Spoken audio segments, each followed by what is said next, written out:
Saison 2 de Monologue. On continue d'écouter ce qui se passe dans nos têtes et cette fois, on part à la rencontre de personnes qui font bouger les lignes et qui font bouger le monde. Allez, c'est parti. Bonjour, je suis Anne-Gabrielle et vous écoutez Monologue, le podcast qui dit tout haut ce que tout le monde pense tout bas. Au fil des épisodes, nous irons ensemble à la rencontre d'invités qui nous parleront de la petite voix dans leur tête. Comment elle leur parle, comment ils se parlent et ce que ça fait d'être eux. Alors bienvenue. Monologue, ça fait comment d'être vous ? Bonjour. Pour ce nouvel épisode, j'ai eu le plaisir d'accueillir Déborah Pardo, docteure en écologie des populations, exploratrice, conférencière et autrice du livre « Déployer sa vie comme un albatros ». Élue parmi les 20 femmes les plus innovantes par la Tribune, Déborah a passé plusieurs mois en Antarctique à étudier les albatros. Aujourd'hui, elle accompagne dirigeants et équipes à travers sa méthode, la boussole des leaders d'envergure. Un outil de leadership inspiré du vivant et de l'intelligence intuitive. Alors dans cet épisode, on va parler de sa petite voix, de comment ça fait d'être elle dans sa tête, mais aussi des émotions qui la poussent à agir, d'hypnobirthing, de films romantiques, d'albatros bien sûr, et enfin de l'importance des pauses à mettre dans notre journée pour prendre le temps de se réaccorder au vivant. Encore merci à elle pour cette exploration sensible et inspirante de son monde intérieur et bonne écoute. Alors bonjour Déborah et bienvenue. Bonjour. On vient de voir rapidement toutes les vies que tu as déjà vécues et tes projets en cours, mais on va mettre tout ça un petit peu entre parenthèses pour aller d'abord explorer ce qu'il se passe à l'intérieur. Comment tu penses, comment tu doutes, ce que tu ressens, et puis comment cette voix intérieure trace petit à petit un sillage bien visible dans le monde. Tu es prête ? On embarque ? Allez, on y va. Pour commencer, si tu devais décrire l'ambiance générale de ta vie intérieure, ce qui se passe dans ta tête, à travers un paysage, ce serait quel type de paysage ? Le premier truc qui me vient, ce serait un cimetière d'iceberg, c'est-à-dire où il y a beaucoup de choses assez chargées, il y a beaucoup d'icebergs qui s'accumulent dans un endroit où les courants et les vents les poussent, et en même temps, ils sont coincés sur le sol, mais avec une racine très profonde. Donc, il y a une partie visible et une partie invisible qui est beaucoup plus grande. Et il y a une partie figée et il y a une partie en mouvement en même temps. Donc, c'est un peu le bordel. Et en même temps, t'as différentes espèces qui vont dedans, dessus, dessous, qui naviguent entre. Donc, c'est un peu ça mon mental. Ça s'arrête jamais. Entre le mouvement et l'arrêt, entre la surface et la profondeur. C'est un peu fatigant des fois. Et est-ce que tu te parles beaucoup ou est-ce qu'il y a aussi des moments d'autre chose, de musique ou de silence ? C'est pas forcément une question que je me suis déjà posée. Je pense que je me parle. Et c'est souvent sur des choses d'action. Allez, hop, on va faire ça. Allez, maintenant, arrête de penser à ce truc. Il faut qu'on passe à autre chose. Ou alors là, attends, là t'es parti dans trop de trucs en même temps. Respire, va faire un tour et on va faire une mind map et on repart. C'est plus pour cadrer, voilà, toutes les idées qui viennent. Le silence, je suis pas sûre d'en avoir beaucoup, ou en tout cas quand j'essaye, je m'endors. Et ça redevient actif pendant les rêves, du coup. Justement, dans les moments de transition au quotidien, j'allais te demander, est-ce que au réveil, ça démarre direct du coup, puisque tu dis qu'il n'y a pas beaucoup de silence ? Ah oui. Et le soir, tu convoques le silence et tout va bien ? Ou alors il y a quand même un petit débriefing de la journée qui se fait quoi qu'il arrive ? Alors, le matin, j'ai des sortes d'intuitions fulgurantes au réveil. Ou peut-être dans des phases de réveil au milieu de la nuit aussi, où ça m'est déjà arrivé d'avoir un carnet sur mon bureau, sur ma table de nuit, de me réveiller, d'écrire des trucs ou de me lever en me disant voilà, il faut vraiment que j'aille creuser ce sujet-là. Donc souvent, j'ai très souvent des fulgurances le matin et ça part direct. Donc mon conjoint qui est plus long à la détente, il a du mal à à tolérer mon flot de paroles quand il ouvre un œil. Donc j'ai appris à maîtriser ça et je le gère toute seule dans ma tête. Où je travaille très tôt le matin, souvent quand j'ai écrit le livre ou quand j'ai écrit la masterclass, je me levais 4h45, j'écris avant que les enfants se réveillent pour pouvoir justement utiliser ce flot d'idées hyper luxuriant avant d'être coincée entre guillemets par les tâches familiales. Le quotidien. Et Ouais. le soir, par contre, le soir, c'est on se fout souvent de ma gueule parce que je peux m'endormir sur une chaise à un repas, c'est on-off, quoi. À partir de en général 21h30, je sers plus à rien, je peux plus vraiment suivre une conversation et ça se voit sur ma tête et c'est rigolo. En même temps, si tu te lèves à 4h45, je comprends Ouais. que Mais je deviens hypersensible au son, à la lumière, je supporte plus qu'il y ait du bruit, je supporte pas les lumières fortes. Faut pas m'embêter, quoi. Tu disais tout à l'heure ta petite voix intérieure, quand elle est là, elle est quand même souvent là sous forme un peu d'organisatrice et de bon, allez, maintenant on fait ça ou ce genre de choses. Et si elle part en rumination, par exemple sur un sujet, est-ce que tu as un truc, une petite astuce pour débloquer ça? Ou souvent ça part et puis tu t'en rends compte 2 heures après qu'en fait t'es toujours coincé sur ce sujet? Je m'améliore, je m'améliore avec les années. J'ai tendance à sombrer, mais aussi volontairement, en me disant que ça rumine, ben ok, je plonge. Je vais jusqu'au bout. Je mange des conneries, je regarde des films romantiques et débiles. Ça peut durer 2-3 jours parfois. J'arrive pas à demander de l'aide dans ces moments. Je continue de sombrer. Et puis au bout d'un moment, c'est bon et ça remonte. Mmh. Ou alors, parfois, je me dis, bon, attends, là, ça rumine trop fort. Il faut casser ce rythme-là. Donc, soit partir de ma phase de travail, aller balader le chien dans les collines, Mmh. aller nager dans la mer. Ça marche super bien. Mais justement, quand je rumine, j'arrive plus à m'autoriser ces choses-là. Donc, c'est un peu paradoxal. Tu nous disais tout à l'heure que, en fait, ta voix était quand même assez claire le matin, assez audible, puisque c'est un moment assez prolifique pour toi. Est-ce que il peut t'arriver de vivre des conflits entre ton intuition et ton mental? Et tu fais comment dans ces cas-là? Alors, déjà, je dirais que c'est pas forcément une voix tout le temps. Moi, ça fonctionne beaucoup avec des images. Mmh. Et justement, l'intuition, c'est un sujet qui me travaille beaucoup parce que j'ai souvent fait des rêves qui ont influencé mon comportement par la suite, notamment la rencontre de mon conjoint avec qui ça fait 20 ans cette année. Mmh. C'était un rêve alors que je le connaissais pas au début et je me suis dit: «Mais il faut que j'aille parler à ce gars à cause de mon rêve» et et pareil, quand je commence à m'endormir, j'ai souvent des intuitions fulgurantes de choses qui veulent me protéger.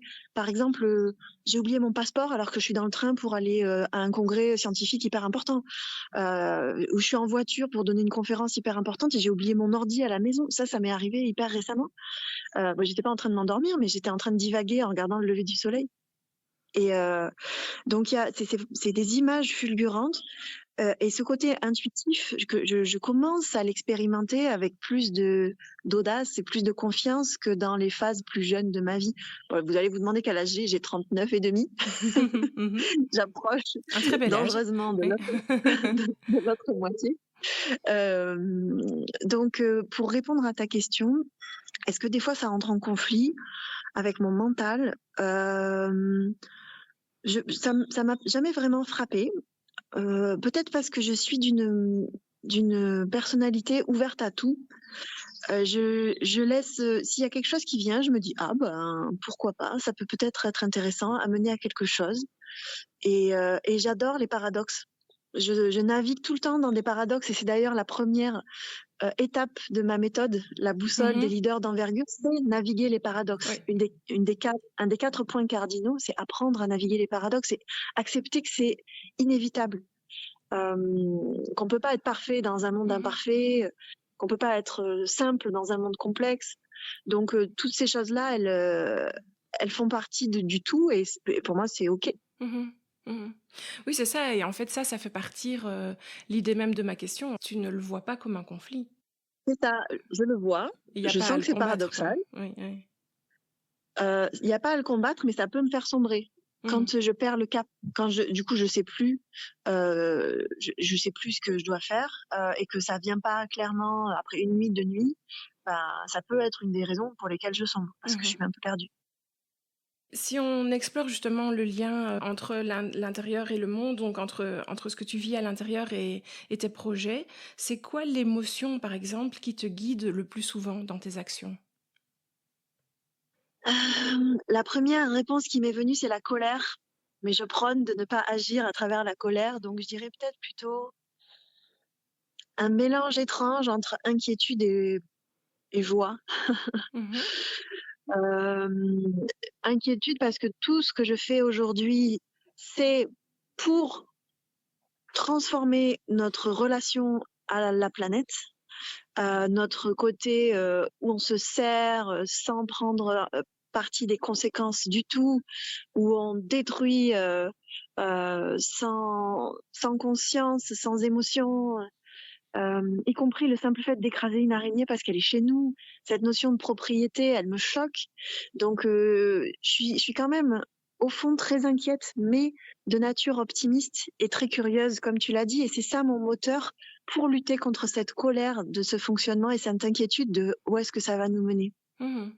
Donc j'essaye d'en faire une force dans mon travail aujourd'hui, autant sur scène en conférence, autant dans les masterclass où vraiment j'apporte des boîtes à outils aux gens qui se trouvent dans la même situation. Et je crois qu'on est de plus en plus aujourd'hui, puisque bah c'est faut regarder l'actu. Enfin non, faut pas regarder l'actu, mais dès que tu croises un peu le chemin de l'actu, tu peux vite sombrer dans la déprime de où on va, de pourquoi on fait ça, de qui je suis, de comment je m'aligne entre ce que je pense et ce que je fais, entre ce que je dis et ce que je veux être.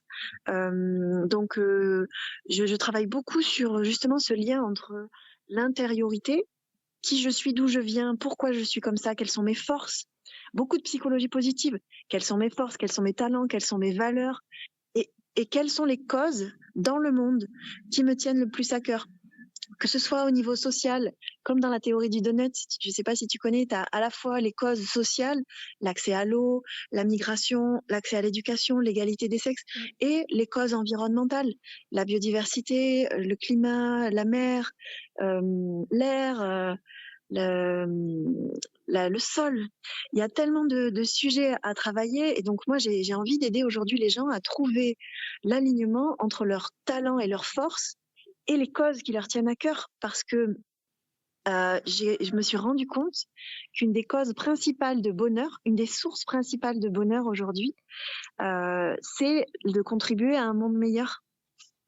Et je me dis, mais attends, aujourd'hui, beaucoup de gens sont malheureux parce qu'on est dans l'ancien paradigme à se dire que ce qui nous rend heureux, c'est la consommation, c'est l'image, c'est le pouvoir, c'est l'argent, alors que pas du tout, c'est ce qui détruit tout le système. Mmh. Alors que si on retourne vers des vraies sources de bonheur qui sont plutôt intrinsèques, les relations avec les personnes qui nous sont chères, notre développement personnel, hein, du corps et de l'esprit, et contribuer à un monde meilleur, ben, en réalité, on est à la fois plus heureux et on résout les problèmes de société. Donc, qu'est-ce qu'on Mmh. attend?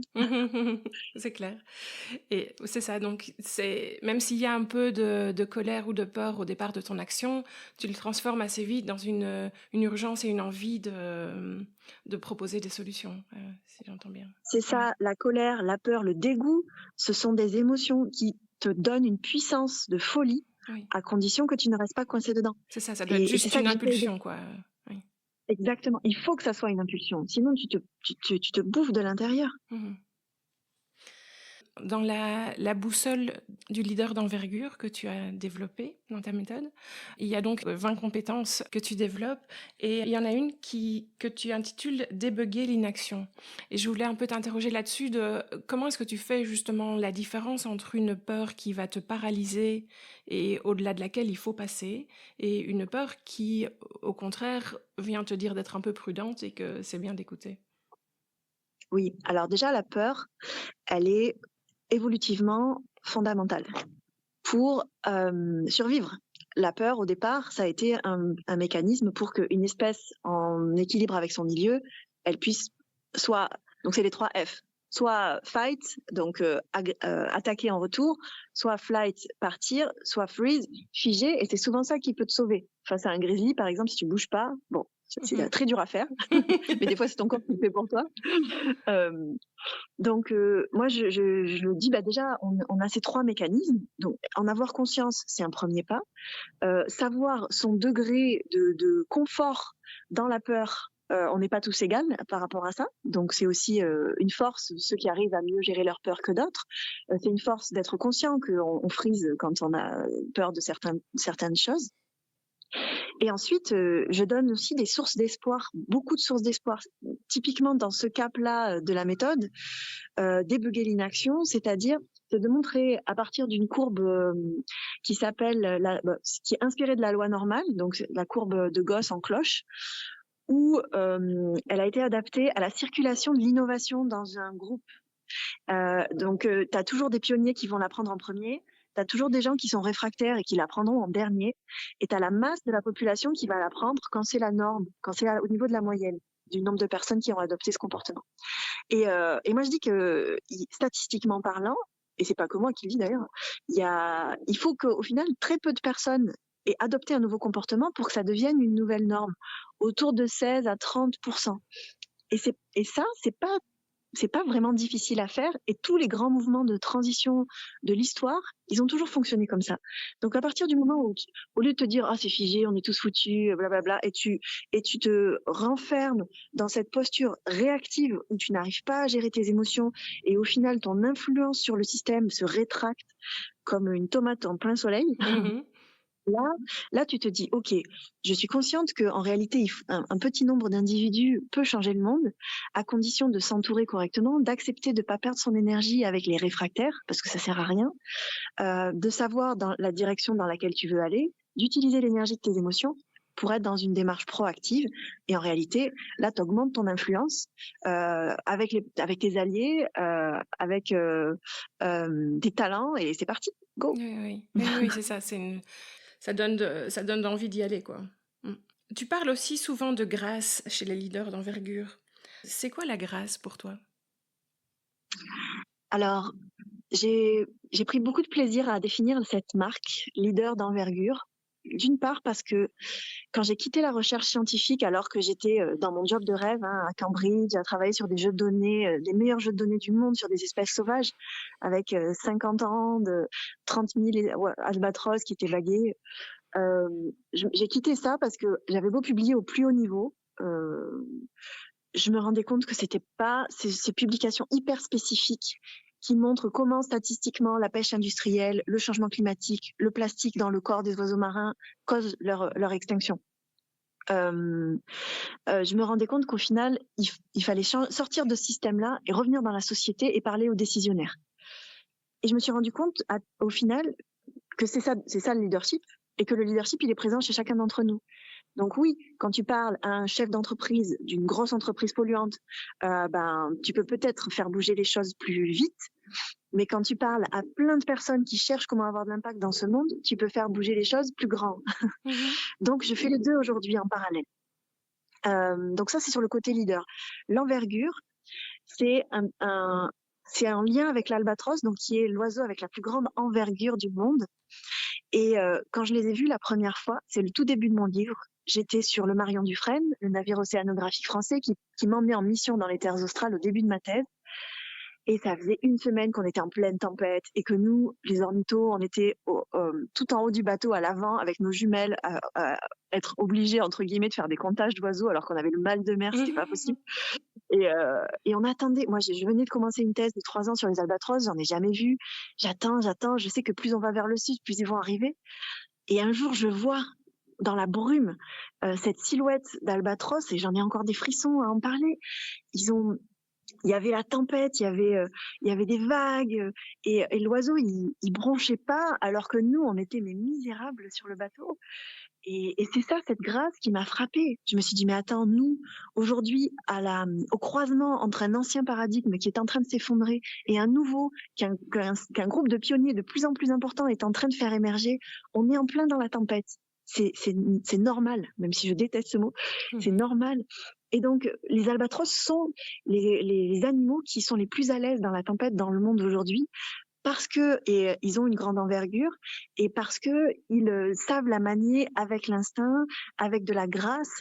Et cette grâce, elle vient de deux facteurs pour moi qui me servent de métaphore aujourd'hui quand je parle aux leaders, quels qu'ils soient. Le premier, c'est qu'ils ne battent jamais des ailes. Donc, ils ont un système de blocage des ailes en vol qui les rend pleinement alignés. Quand tu les vois de face, ça fait une ligne extrêmement fine et ils dépensent donc aucune énergie dans la tempête. Ils se servent de l'énergie de la tempête pour avancer. Donc ça, c'est le premier point à adapter à nous-mêmes. Oui. Et le deuxième point, c'est qu'ils vont voler à la surface des vagues, là où le vent est le moins fort, et d'un coup se tourner à contre-vent pour prendre de la hauteur. Et j'adore cette image, se mettre à contre-courant pour prendre de la hauteur. Et à partir de là, tu décides de ton prochain cap et tu te sers de la gravité pour redescendre, reprendre de la vitesse, refrôler les vagues, quitte à aller dessiner une ligne à la surface des vagues avec la pointe de ton aile, tellement tu te connais bien. Et hop, ça continue avec des vagues comme ça où ça s'arrête jamais de voler. Mmh. Oui, donc c'est vraiment une grâce qui vient du fait d'arriver à utiliser ce qui se passe autour de toi pour aller là où toi tu veux aller, en fait. Oui. Exactement. Mmh. En préparant cette interview, j'ai écouté des podcasts où tu étais intervenue et j'ai entendu que tu parlais du fait que la maternité avait transformé ta relation à l'intuition. Qu'est-ce que ça a fait bouger en toi, la naissance de tes 2 enfants? Alors, je suis tombée enceinte de mon premier enfant à Cambridge pendant mon postdoc. C'était une décision intuitive parce que rationnellement, c'était pas le bon moment parce que j'avais pas de poste permanent. Du côté normal, c'était pas du tout normal parce que personne n'avait d'enfant, aucune femme dans la recherche ne faisait d'enfant dans mon entourage sans avoir de poste permanent. Donc ça, il fallait attendre 35 ans, tu vois. Moi, j'en avais 28 à l'époque. Et en plus, j'étais pas prête.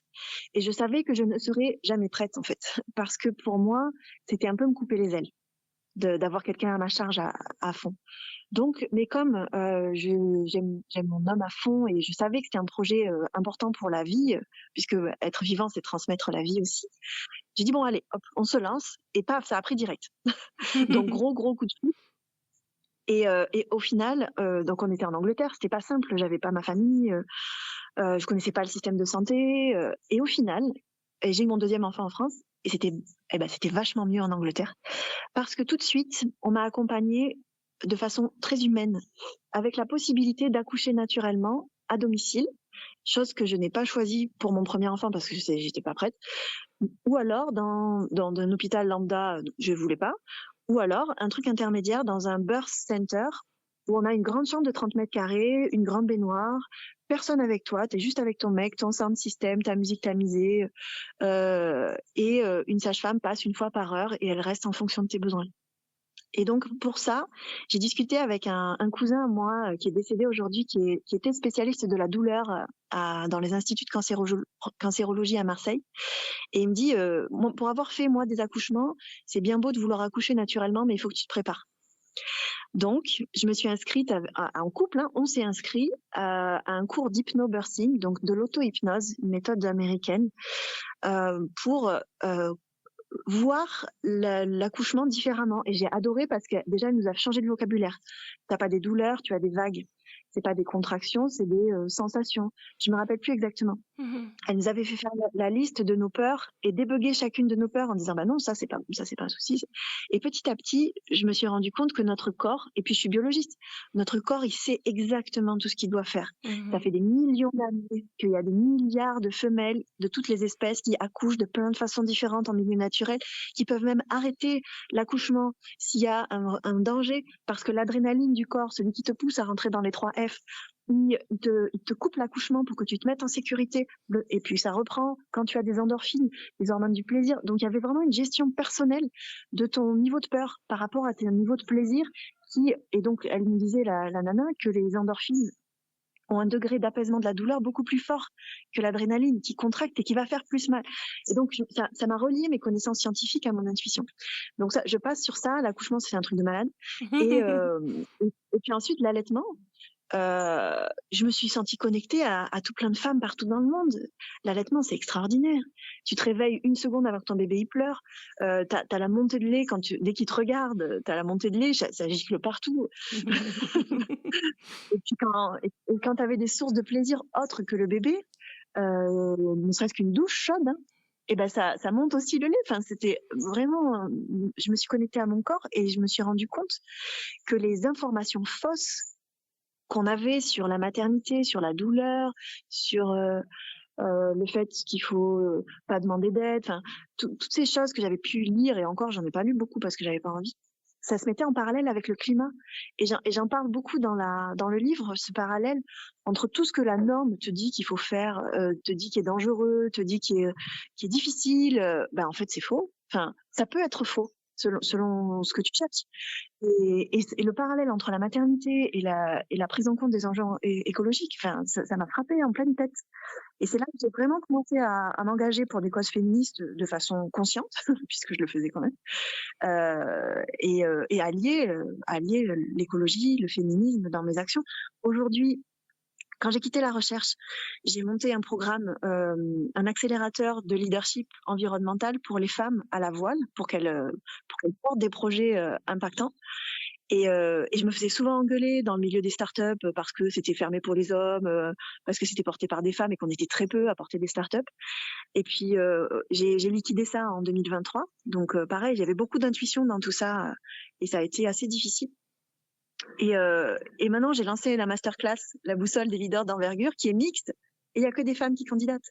Donc je me dis, il y a vraiment un sujet sur naviguer l'incertitude, sur travailler sur ses forces, se remettre en question, accepter qu'on est dans une zone de flou et qu'il faut qu'on se fasse aider. Et je me rends compte qu'en fait, c'est beaucoup de femmes qui font ça. Et quand on mène autant de projets que les tiens, il faut une sacrée dose d'énergie. Tu as une activité, un bon plan pour te protéger un peu ou recharger les batteries de temps en temps? Merci pour cette question. Je ne suis pas sûre d'être un exemple sur ce sujet, parce que je suis addict au travail, à mon travail, puisque mon travail est à la fois une passion, un hobby. Quand je lis des bouquins, c'est des bouquins sur ça. Quand je regarde un docu, c'est des docus sur ça. Enfin, sur ça, puisque de toute façon, j'approche le sujet de façon très transverse. Quand je me nourris sur la géopolitique, sur l'art, sur la cause des femmes, sur le nudisme. L'autre jour, je regardais un documentaire sur le nudisme. C'est hyper écologique, en fait. Et donc, tout est transverse. Donc, pour moi, à chaque fois que je me cultive, c'est une forme de travail, mais c'est un plaisir. Et en même temps, il y a urgence. Il y a urgence de former un maximum de personnes d'une manière qui n'est pas purement scientifique, chiante, culpabilisante, comme on a pu le voir jusqu'à aujourd'hui. J'en ai marre des scientifiques qui t'assènent de faits, qui te disent ce que tu dois faire, qui te parlent de graphiques où tu n'as même pas eu le temps de comprendre comment c'est fait, parce que tu n'as pas les bases au départ. Donc moi, je veux, et c'est ce que je fais dans la masterclass, apporter, et dans le livre aussi, apporter des éléments fun et concrets et courts de comment ça fonctionne autour de nous, pour qu'on puisse déjà se dire « Ah ouais, mais c'est vachement intéressant que les courants marins, ils vont d'est en ouest à cette latitude, qui en plus, ils tournent dans le sens des aiguilles d'une montre. Et c'est ça l'anticyclone des Açores, c'est pour ça qu'il pleut jamais, parce que la planète, elle tourne dans ce sens-là. Et que là, une goutte d'eau qui tombe d'un iceberg en Arctique, elle met 1000 ans pour faire le tour de la planète. C'est pour ça que les polluants qu'on fournit dans la Terre, en Europe, on les retrouve dans le sang des albatros en Antarctique.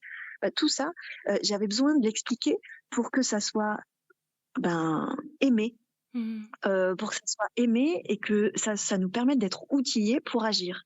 Et comme je disais tout à l'heure, chacun à sa manière. Donc en fait, non, je peux pas m'arrêter. Je ne sais pas m'arrêter. C'est ça. Et le problème, et mon problème principal, c'est que dès que je me force à m'arrêter, j'ai des nouvelles images, des nouvelles fulgurances, et j'ai envie de faire d'autres trucs. C'est ça. Donc c'est même pas tellement recommandé dans les moments de surcharge, il faut pas tellement s'arrêter. Par contre, le truc qui me permet vraiment de m'arrêter, c'est les enfants. Parce qu'ils ont besoin et on discute. Donc évidemment, je suis hyper militante avec eux, mais ils m'arrêtent vraiment le soir. C'est du temps avec eux. Donc oui, il y a tout le côté, on fait les devoirs, on prend le bain, on prépare à manger, on prépare les sacs, mais en même temps, ils me sortent de ma rumination permanente. Oui, ils ont besoin de toi là maintenant. Ouais, ils me remettent dans le présent. Oui, oui. Pour terminer, dans la boussole des leaders d'envergure, dont on a parlé tout à l'heure, que tu as créée, une des compétences dont tu parles, c'est réaccorder nos âmes au monde. Comment on s'y prend? Alors, dans ce cap-là, je parle, donc il y a 20 caps sur la boussole, Oui. 4 points cardinaux, 5 caps par point cardinal.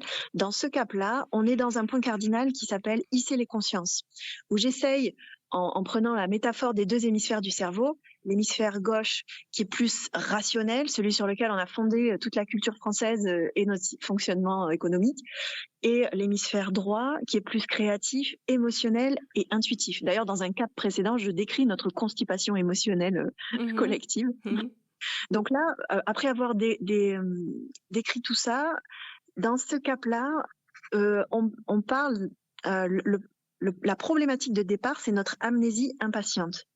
C'est-à-dire qu'à la fois, on se souvient pas de notre histoire en termes anthropologiques, de comment on est passé d'une espèce en équilibre avec les autres espèces qui vivait en petits groupes avec peu d'enfants pour pouvoir rester nomade et pas détruire son environnement, qui vénérait une entité supérieure comme la terre-mère, la Pachamama, comme c'est encore le cas dans les peuples premiers, typiquement en Amérique du Sud. Donc on était comme ça avant, puis petit à petit, paf, on s'est sédentarisé, paf, on a inventé la propriété, paf, on a inventé l'argent, l'écriture, la politique, la hiérarchie, les croisades. Et petit à petit, on est parti dans un monde aujourd'hui où on est très individualiste et au plus l'économie se contracte parce que les ressources naturelles se contractent, au plus on devient individualiste et on se bat. Non, ça peut pas marcher. En tout cas, c'est pas dans ce monde-là que j'ai envie d'être. Donc, c'était déjà repartir sur cette amnésie de d'où on vient et comment ça a évolué. Et puis l'impatience, c'était pour faire une allusion au cycle de Schumpeter, qui est pareil, quelqu'un qui a travaillé sur l'innovation, notamment technologique, en disant, mais regardez, la première vague de grande innovation, c'était quand on a... alors je sais plus exactement, il y a eu l'imprimerie, après il y a eu la machine à vapeur, après il y a eu la sidérurgie, après il y a eu le pétrole avec la Seconde Guerre mondiale, après il y a eu la génétique, après il y a eu l'informatique, après il y a eu l'IA, et quand tu regardes le graphique, tu vois que chaque vague au départ elle prenait 50 ans pour toucher la majorité de la population, toujours cette diffusion de l'innovation qui suit une loi normale, et maintenant l'IA en 3 ans, c'est partout et tu le vois apparaître dans tout ce que tu utilises. Et la prochaine, c'est quoi? On va nous mettre des implants, on va partir dans l'espace et on va où comme ça? Donc c'est ça que j'appelle l'amnésie impatiente. Donc réaccorder nos âmes au monde.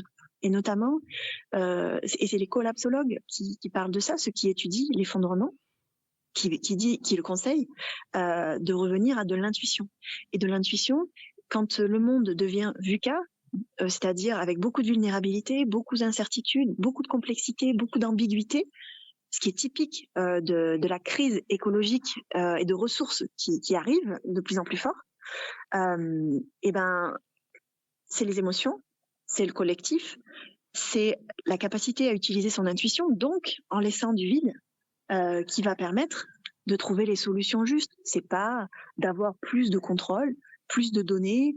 J'en suis personnellement convaincue. Je ne vois pas comment plus de contrôle peut résoudre le problème. Oui, c'est ça.